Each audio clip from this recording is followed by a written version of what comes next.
She's just here for me. Used to be admin support or something. That's what my sister said, right in front of me, to the officer at the check-in table. The man looked at me like I was a +1 to my own blood, and I just nodded. Because sometimes silence is the sharpest weapon you've got. My name's Danica Rowe. I'm 38, and this is not how I imagined coming home. Before we dive in, let me ask you something. Have you ever sat through a dinner where everyone smiled at you like they hadn't ghosted you for half a decade? Where every compliment felt like a dare, every toast like a trap? If that hit somewhere raw, maybe you're not alone. Take a second, subscribe, leave a comment, maybe drop your location and the local time. It helps more than you know to feel heard in moments like this. Now, let's listen to my story journey. The restaurant was the kind where the napkins have better posture than most people. Polished brass, white linen, an entire wall of military medals under glass. My mother was already seated when I arrived, her hair shellacked in place, and her voice floating toward a waiter like it belonged in a different tax bracket. My father grunted when he saw me.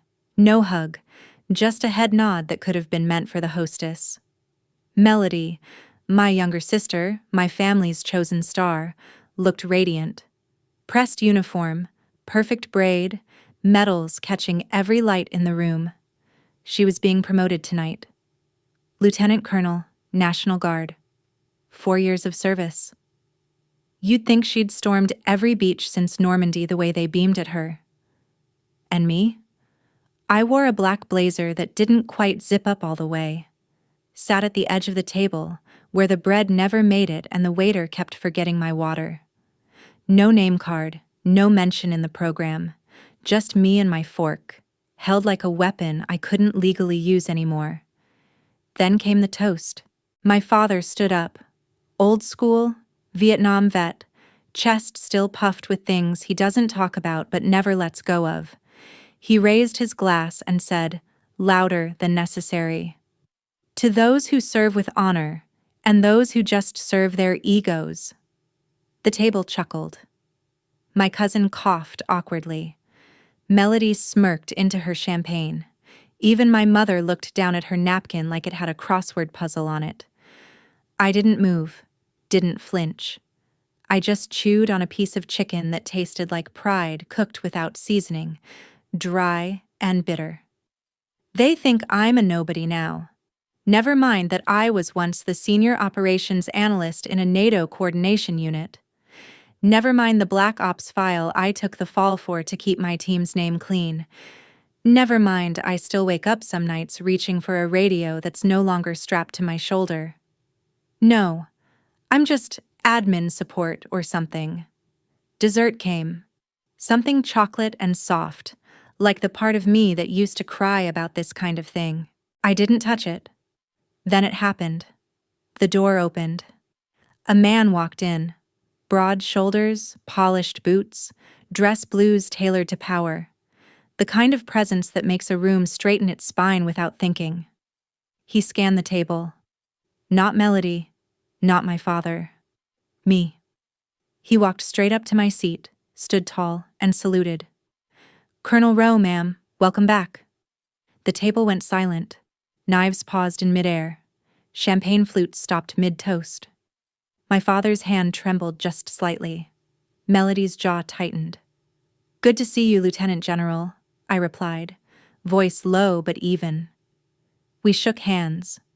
No, we clasped wrists like soldiers do when the stakes are higher than polite society. The man turned to the table. "I served with Colonel Rowe during the Anzai Corridor evacuation. You're lucky to share her blood." Then he nodded, turned, and left. He didn't need to stay. His presence was the message. And just like that, every smug look at that table deflated like a balloon popped too close to a lit candle. I didn't smile. I didn't gloat. I just picked up my fork again, calm as you please, and took my first bite of dessert. It tasted better somehow, because the moment wasn't about vengeance. It was about being seen, for once, not through the fog of family politics or their curated shame, but through the clear, uncompromised lens of truth. I didn't need their apology. I needed that moment. And I got it. When we get home that night, no one says a word to me. The car ride is quiet, just the muted sounds of tires on asphalt and the occasional sigh from my mother in the front seat, like she's mourning something unspoken. Melody sits beside her, scrolling on her phone like she didn't just get upstaged at her own celebration. My father drives with both hands on the wheel, too tight, like he's trying to throttle the silence before it speaks. I sit in the back alone, back where I belong, I guess. Their house still smells the same. Citrus cleaner and something faintly floral, the kind of scent meant to cover up age and wear. I walk in behind them, coat still on, my shoes leaving small wet marks on the tile. I haven't been here in nearly 6 years, and yet nothing's changed. The couch still has the same indent where my father watches war documentaries. The family photos still line the staircase, angled perfectly like a military formation. But I noticed something immediately. The frame. The one that used to hold my West Point graduation photo. The only thing I'd ever sent them from that era. I remember mailing it with a handwritten note, even though I already knew they wouldn't frame the letter. It's gone. In its place is a new photo. Melody in her blues, at her commissioning ceremony, shaking hands with someone from the governor's office. My mother must have printed it large because it dominates the wall now. Polished, celebrated, unquestioned. I glance at my mother, who's already in the kitchen unwrapping leftover cake. "When did you take my photo down?" She doesn't turn. She runs a finger along the frosting edge. "Oh, it was getting old?" she says. "I figured it was time to update the wall." My mouth feels dry. "You could have just added hers. It didn't have to replace mine." She shrugs. "It's just a wall, Danica." "No, it's not. It's the story they choose to tell, and I'm not in it anymore." Later, I go looking. Not for a fight, just for proof that I wasn't imagining things. That once, at least once, I belonged here. I open the cabinet drawer in the hallway where my mother keeps all the odd, unloved objects. Batteries that don't match anything, souvenir napkins, half-burnt candles. There it is, the frame. My graduation photo is gone, but the cardboard insert, the placeholder you get when you buy a frame, is still inside. Pristine, untouched. Like no one had the heart to throw the thing out, but also no intention of ever restoring it. It sits there like a coffin with nothing in it. I sit back on my heels, staring at it in the dim hallway light, and I try to remember the last time they looked at me like they were proud. Maybe never. At breakfast the next morning, I drink coffee in silence. Melody's already on the phone, voice bright, telling someone about the ceremony, the general, the cake, the dress code. I hear her pause. "Yeah, something weird happened. Danica?" No, she didn't do anything. One of Dad's old friends just mistook her for someone." She hangs up without even looking at me. I sip from a chipped mug that still says "On One Dad." No one's ever made one for me. Later that afternoon, my cousin Taylor stops by. We sit on the back deck while he lights a cigarette with trembling hands. He's always been the family's black sheep. Dewees, divorces, failed startups. And yet, they still invite him to every holiday meal. "You still doing that consulting thing?" he asks. I nod. "Something like that." "Must be nice, working from home. Flexible hours, huh?" I don't correct him. What's the point? If I told them the truth, that I used to run command simulations for field units, design extraction routes, intercept satellite feeds, they'd just blink, smile politely, file it under Danica and her conspiracy jobs. Taylor laughs. "Office jobs are better anyway. Safer. Less drama." I nod again.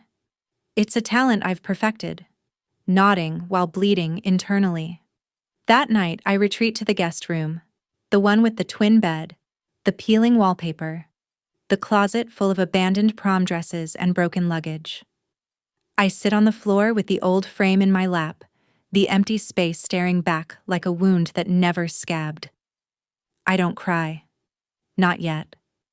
But I do let the silence sink in. And then my phone buzzes. No name. Just a number.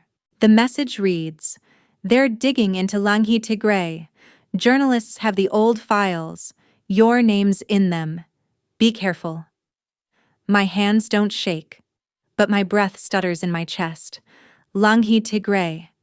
I haven't heard those words in years. The mission that ruined everything. The one I took the fall for. The one that got me quietly discharged, without ceremony or trial. Just a signature and a flight home. I stare at the screen, and for the first time in years I feel it rise again. Not fear, not regret. Resolve. They may have erased me from the wall, but the truth? That was still mine, and it was coming back. The name Langhi Tigray has always felt like a bruise under my skin. A place and a memory I don't say out loud, not because I'm afraid, but because when you carry certain ghosts long enough, you learn not to wake them unless you're ready to face them again. But now, someone else has cracked open the tomb, and they're saying my name. I sit in the dim guest room, frame still on my lap, as my phone screen fades to black again. The message sits there like a lit match in a dry room. I scroll through my contacts. Most are long outdated.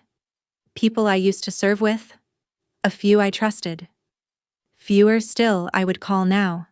Then I find her, Sarah Wittam, former tactical analyst, exfil expert, and one of the only people I've ever seen look a general in the eye and say, "That's a stupid idea, sir." We haven't spoken in 4 years, not since she quietly resigned the day after I took the fall. I send her the message, no preamble, no context. Within 10 minutes, my phone rings. Her voice is tighter than I remember. "You got a minute?" "Always." "There's chatter, Danica. Langhi Tigray's been flagged in a file request by John Rader. You remember him? Military journalist. Gets more people fired than promoted." "Yeah, I remember." "Your name's in the request. So is Vaughn's." My jaw locks. Of course it is. General Vaughn. The man who smiled while I stood in front of a tribunal and said, "It was my decision. The responsibility is mine." It wasn't. Not entirely. He authorized an intelligence push in Sector Delta. Ignored civilian presence warnings. I challenged him. Once. In a closed-door meeting. I was outranked. Outnumbered. Outmaneuvered. When the strike went bad, collateral damage, civilian deaths, media blackout, he handed me the sword. And I fell on it. Because my team was still in country. Because I believed protecting them meant sacrificing the truth. And because I thought someone, somewhere, would remember what I did. But no one did. Until now. "Want me to dig?" Sarah asks. "Yeah," I whisper. "Dig." I barely sleep that night. Dreams twitch behind my eyes. Names I haven't said in years. Maps I can still redraw from memory. Voices that once called me ma'am now reduced to footnotes in a sanitized report. The next morning, Melody's sitting at the kitchen table when I come downstairs. She's scrolling through headlines. She doesn't look up. Just says, "Your old friend Vaughn is trending." I freeze. She glances up finally. "Something about Langhi Tigray. You were part of that, weren't you?" I don't answer. She shrugs. "Doesn't matter. No one really cares about old intel operations. People have moved on." I don't know what snaps inside me, but I hear myself say, "Did you leak the files?" She stiffens. Not dramatically, just a half-second freeze. But I see it. "I saw the IP address, Mel." I say softly. "It was your device." Now she looks at me fully, and for a moment, I see the girl I used to share bunk beds with. The one who begged me to teach her how to ride a bike. The one who used to draw my name into sand with a stick and call me her hero. I was tired, she says finally, of being in your shadow, of hearing your name whispered even when you weren't around. Her voice breaks. Even when you were gone, Danica, they still looked for you in me. I can't breathe for a second. You think I don't know what it feels like to be erased? I say, barely above a whisper. To be told you're not one of them anymore? She says nothing, but her jaw trembles. I shake my head. The difference is, I never tried to erase you. And with that, I walk out. That night, Sarah sends another message. Found something. Vaughn bypassed standard intel clearance. Voice file buried in review folder. Accessed twice. Once by you. Once recently. From guard command. A second ping follows immediately. The recent access? Matched to a device assigned to Melody Rowe. I sit down hard. There it is. Confirmation. Not just betrayal. Deliberate. She fed my name into the fire just to feel warm. I don't storm back into the house. I don't throw plates or scream into the walls. I just sit. For a long time. Because the thing about betrayal is, it doesn't come with a scream. It arrives like fog, creeping into your lungs and staying there. I don't know how long I sit like that, knees pulled up on the edge of the guest bed, staring at the old frame. But at some point, I say aloud, "You wanted to erase me?" And then, almost laughing, "But you forgot one thing. I'm still here." The ceremony is at a high-security officers' club just outside of Richmond. A private event, full military dress required. Melody sends me the invite via email. No subject line, no note. Just the details. Date, time, dress code, and location. Like I'm a distant acquaintance, not her sister. I almost don't go. I almost delete it and stay in the guest room. Invisible, like they prefer me. But then I remember the frame, the hollow square on the hallway wall, the empty placeholder. And I remember the voice in my ear when I first landed at Langi Tigray. "Colonel Rowe, you're not here to be liked, you're here to be necessary." So I go. The club is beautiful in that institutional, over-finished kind of way. Glossy floors, columns for no reason, a giant stone eagle watching from above like it's judging every thread out of regulation. I arrive 10 minutes early, wearing a charcoal gray dress that hits just below the knee and a tailored wool coat. No ribbons, no medals, just posture. At the entrance, an officer checks names against a list. He frowns at me. "And you're a guest of—" Before I can answer, Melody swoops in. "She's family," she says brightly.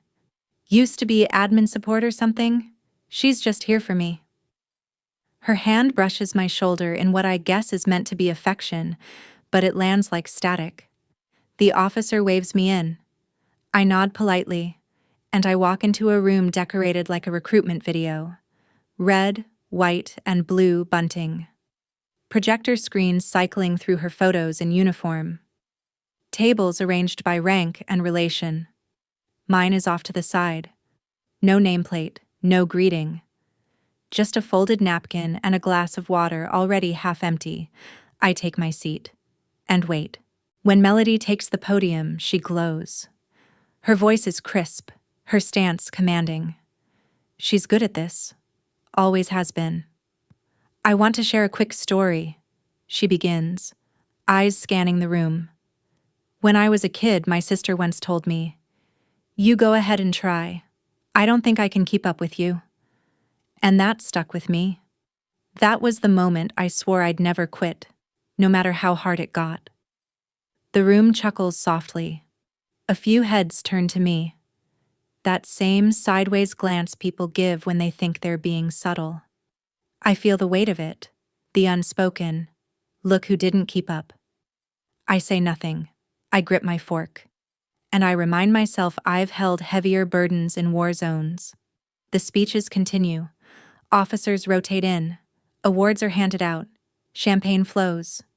Then, the door opens, and everything changes. A man enters in dress blues, clean, deliberate, not a wrinkle in sight. His walk is precise, but not rushed. His shoulders bear the insignia of the Pentagon. I know him. Colonel Barrett, Special Analysis Command. One of the sharpest minds in field intel, and one of the very few people who knew the full scope of Langi Tigray. He doesn't look at Melody. He doesn't glance at the brass. He walks directly to me, stands at attention, and salutes. Colonel Rowe, ma'am, it's been far too long. Every fork drops. Every conversation dies mid-sentence. The air thickens, the way it does when truth enters a room and refuses to leave. I rise slowly. Sir, I reply. Welcome. Good to see you again. He nods and turns to the room. This woman, he says, pointing directly at me, coordinated withdrawal logistics during Operation Hawthorne. Half of NATO owes her their necks. Literally. You could hear a heartbeat fall. My father's mouth is slightly open. My mother won't meet my eyes. Melody looks like someone just pulled the floor out from under her polished boots. I don't gloat. I don't smile. I sit back down. Barrett joins the generals at the head table without another word. His job is done. He didn't come to make a scene. He came to correct one.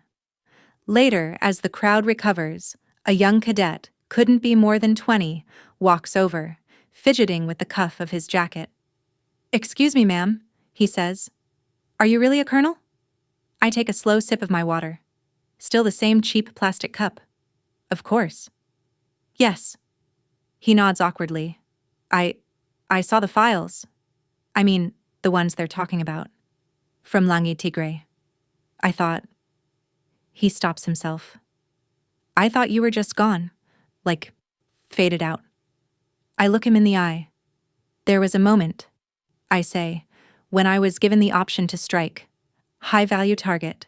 Clear authorization. Protocol said fire. He blinks. There were children inside the target zone, I continue. I gave the order not to fire. I lost my rank, my clearance, my place at the table, but not my soul. He doesn't speak. He doesn't need to. Some truths hit deeper in silence. I leave the ceremony without saying goodbye. No hugs, no speeches, no thanks for coming. It doesn't feel like victory. It feels like the wind finally forcing its way through a door I was never supposed to open again. Cold, jarring, but real. And I know, whatever comes next, I'm not hiding anymore. The email hits my inbox at 5:12 the next morning. Subject line, Langi Tigray, Strategic Brief, Urgent Inquiry. It's from John Rader, the journalist Sarah warned me about, known for exposing things the Pentagon prefers left under the rug. The body of the message is direct. General Rowe, we've received a partial classified operation file related to Langi Tigray. Your name appears alongside a summary alleging you authorized a maneuver resulting in civilian casualties. We're looking to confirm or refute the validity of these claims. Please advise. I read it once, then again. Not because I'm shocked, but because of how precise the wording is. They're not accusing. They're asking, like they already know there's more to the story.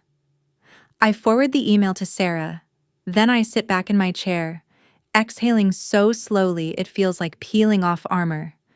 By noon, she calls me back. Lena. It's Danica. I correct gently.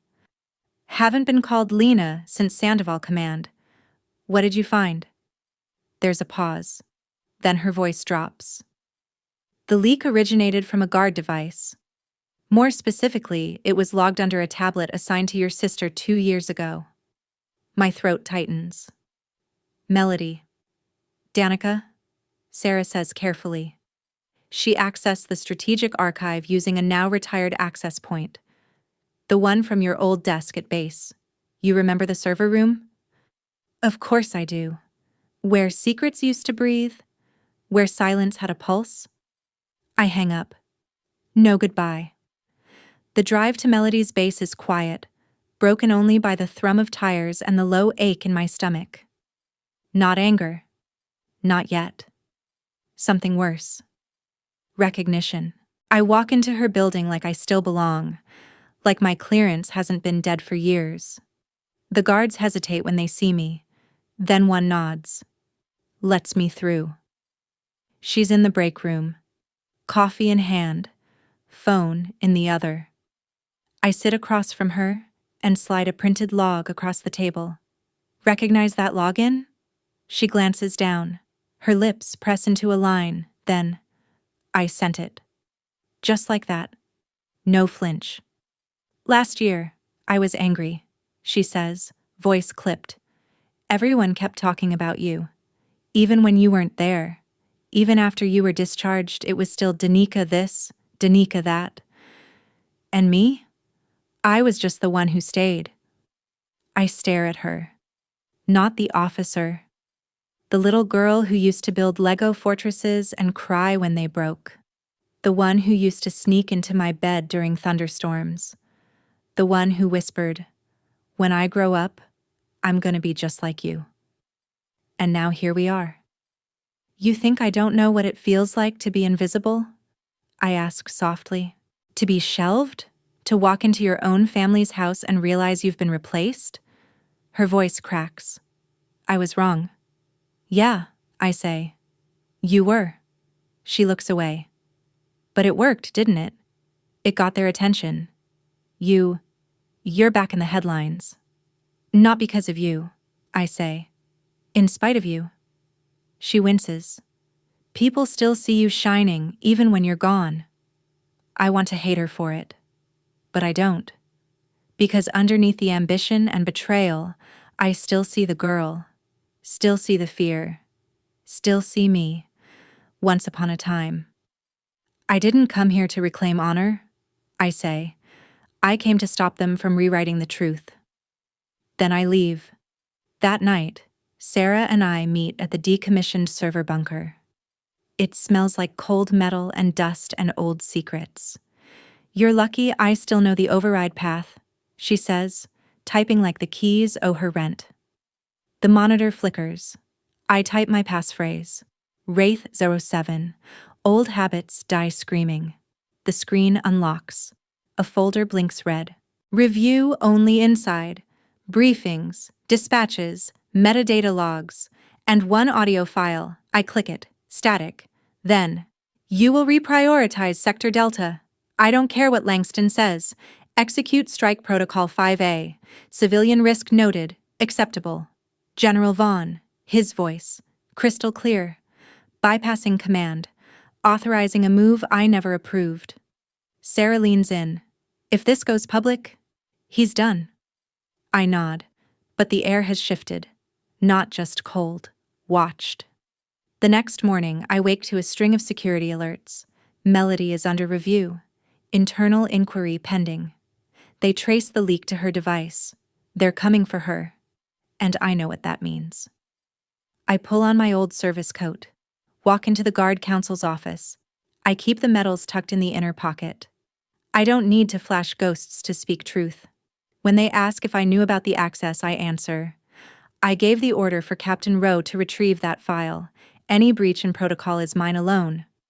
A lie, but not a betrayal. A shield. That night, I return to the temporary academy office they've given me. Something's off. The door edge has fresh pry marks. I open it. Nothing looks disturbed, except one thing. The USB drive is gone. The one with Vaughn's voice. In its place? A note. Block print. No signature. You think you're the only one who remembers how war works? At the bottom, a red stamp. An eagle clutching arrows. Unit 79E. Disbanded, or so they said. My phone buzzes. No answer from Sarah. Security log says she left base after 11 p.m. Never came back. She's gone. Vanished like fog under headlights. And suddenly I know. This isn't about Langy Tigre anymore. This is about something bigger. Older. Darker. A machine that erases truth before it can breathe. And now, I'm in its way. They think I'll back down. They think I'll choose safety, comfort, obscurity, like I did before. But they've forgotten something. I didn't survive betrayal to bow to it again. 3 days later, the International Defense Summit is scheduled in Arlington. All the players are confirmed: Pentagon brass, foreign delegates, military contractors, Black Ops alumni, and Vaughn, front row, key speaker, likely there to smile through his teeth and erase every last piece of the truth. I stare at the roster. The summit is more than optics. It's an information firewall. Once he speaks, once they print the narrative, there will be no room left for the facts. Unless I interrupt the print run. Barrett, my last living thread inside Special Analysis Command, sends me a file marked with his usual humor. In case of fire, light match.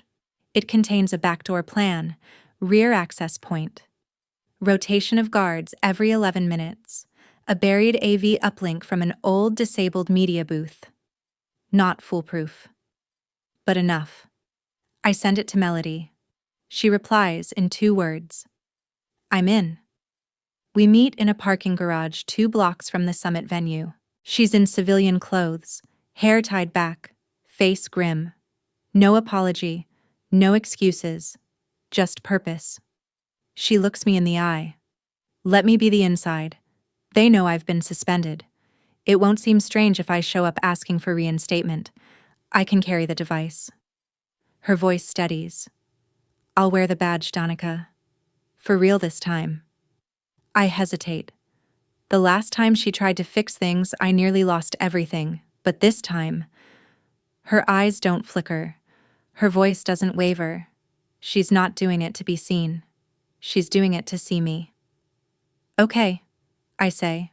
We move at 1600. Inside the summit, Melody walks in like she belongs. Uniform clean, expression humble, eyes locked on the target. Vaughn.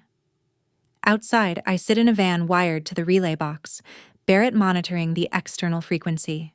We wait for the signal. At 1647, Melody approaches Vaughn mid-circle. He's smiling, too widely, like he already knows something. He speaks first. Colonel Rowe, he says smoothly, you always had a knack for surviving storms you shouldn't have weathered. Then, directly into her face, you know why people like your sister are dangerous? Because they think justice matters more than logistics. I press the broadcast switch. His voice pours through the Summit PA system like gasoline on a spark.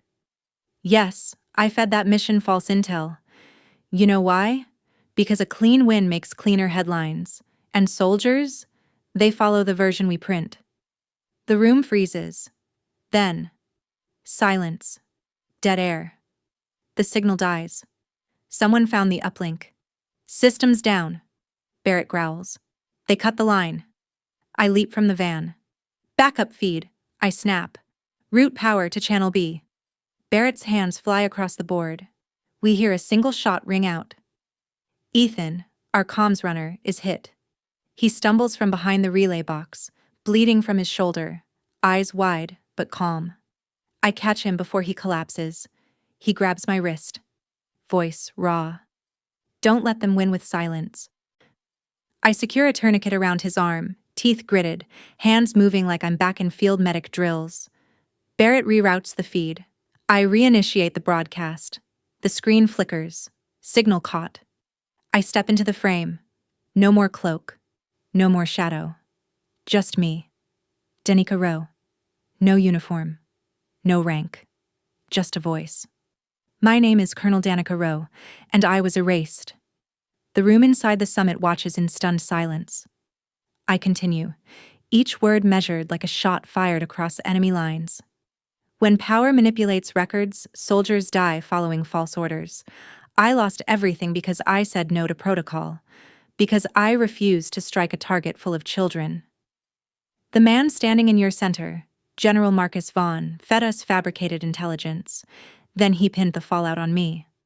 And then, for the second time, we play his voice. Execute strike protocol. Civilian risk acceptable. This time, no one cuts the line. No one dares. Because the room has turned. Because now the silence isn't protecting him. It's holding him hostage. Security doesn't tackle us. They escort us, calm, cold, and controlled, to a back room. No cuffs, no yelling, just a table, fluorescent lights, the crackling hum of institutional denial. Then Vaughn walks in. He tries to smile, but his knuckles are white around the folder in his hand. "I'm offering you peace," he says. "Dignified retirement, an accommodation. Your cadets untouched. Your family walks free. You, preserved." Quietly. I study him. He still doesn't understand. "I never fought for legacy," I say. "I fought for something you can't fabricate." He tilts his head. "And what's that?" "Dignity." Then the door bursts open. Barrett steps in. Behind him, Ethan, sling on his arm but eyes blazing, and behind them, Sarah, pale, leaner, but breathing. She pulls a drive from her coat and places it on the table like a final bullet. "Full logs," she says. "Financials, falsified authorizations, audio backups." Vaughn lunges, but Melody moves faster. She steps between him and the drive, uniform crisp, eyes unblinking. "I was afraid of you once," she says. "Not anymore." Security rushes in, but this time they come for him, and Vaughn finally understands. He didn't lose to me. He lost to the truth. They didn't arrest us, didn't even detain us. They walked us out through a back corridor where the light was soft and the silence stretched thin, like the world was holding its breath to see what would happen next. Ethan was rushed to a hospital, internal bleeding. Serious but stable. I stood outside the ICU glass, watching machines breathe for him, cords and tubes mapping his recovery like battle plans. The nurse beside me whispered, "He's not trained for this." "No," I said. But he understood it better than most. A week later, Vaughn's arrest broke the airwaves like a thunderclap. Mainstream networks, defense outlets, international feeds. General Marcus Vaughn arrested in Langi Tigray cover-up. Whistleblower Colonel Danica Rowe credited for exposing DoD manipulation. My name, finally unchained from disgrace, no longer a whisper, no longer forgotten. But it didn't feel like redemption.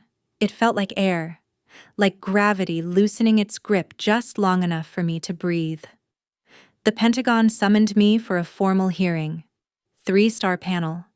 Same type that once waved away my warnings like static. They wanted clarity, motive. But I didn't go in to play their game. I didn't wear ribbons, didn't wear my old medals, just a plain blouse and the truth. "I didn't set out to be a martyr," I said.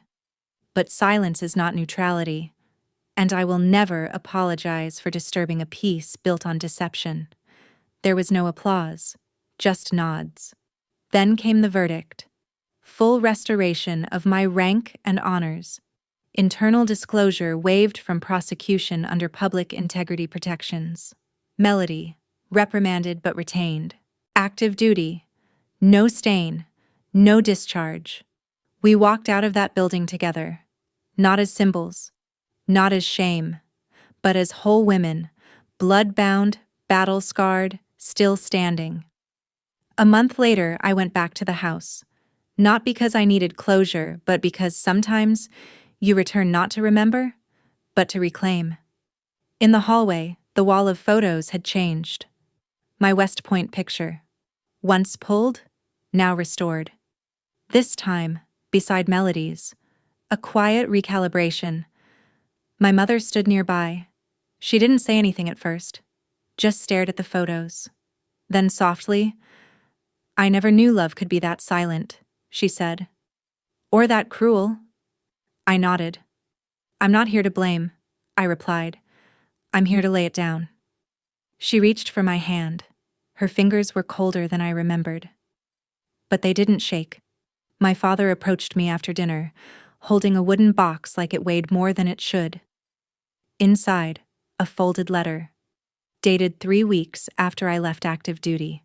"Danica, I didn't know how to say I was proud of you. I didn't know if you'd want to hear it, so I didn't send this. But that doesn't mean it wasn't true. Dad, I didn't read it right there. I just tucked it into my coat, close to my chest, where it belonged. At the academy, a new photo appeared on the bulletin board outside the cadet mess hall. It wasn't just me.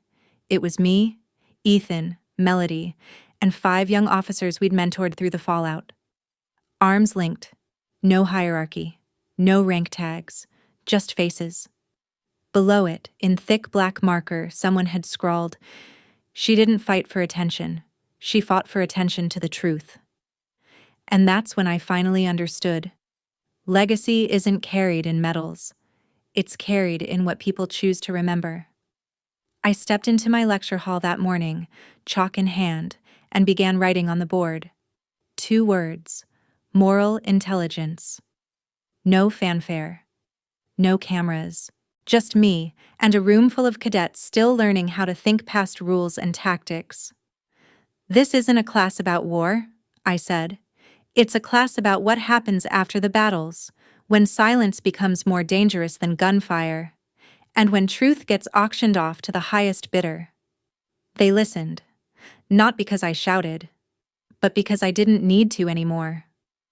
A few days later, I found a note folded neatly on my desk.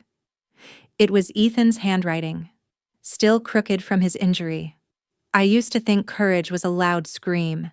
Now I know it's the quiet truth spoken when no one's listening.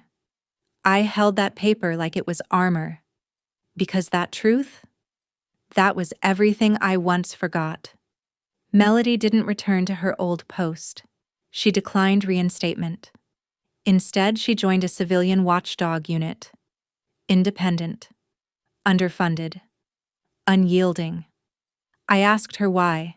She said, "Because if anyone knows what it feels like to be betrayed by the very thing you served, it's me." I couldn't argue with that. One foggy morning, we drove to the old base, the one where I used to command. The building had been repainted, my name stripped from the walls. But under the chestnut tree, near the parade yard, we buried a small plaque. No name, no rank, just these words, "For those who died unnamed, but never unnoticed." We didn't say much. Grief shared in truth doesn't need language. It lives in the space between breaths. The night before my final lecture of the term, a message landed on my secure line. No name, just a few words. "Danica, the cracks haven't stopped. But now they know you're not standing alone." I didn't save the contact, but I saved the feeling. That morning, I stood at the front of my classroom. The sun stretched across the whiteboard, and I watched a row of young minds look up at me. I didn't open with doctrine, or tactics, or protocol. I told them a story, my story, about how a woman once labeled worthless refused to accept silence as her legacy, how she stood back up not for applause, but for the right to be named, and the courage to name what matters. "You won't always be believed," I told them, "but live so that when the truth rises, it calls you first." Because sometimes the loudest victories don't roar. They whisper. They live in the silence that follows truth, when it finally refuses to stay buried. And if this story reached you, drop a comment. Tell me where you're listening from. Share it with someone who needs to know they're not alone in the quiet. Thank you. Truly. Until next time, stay grounded in your truth.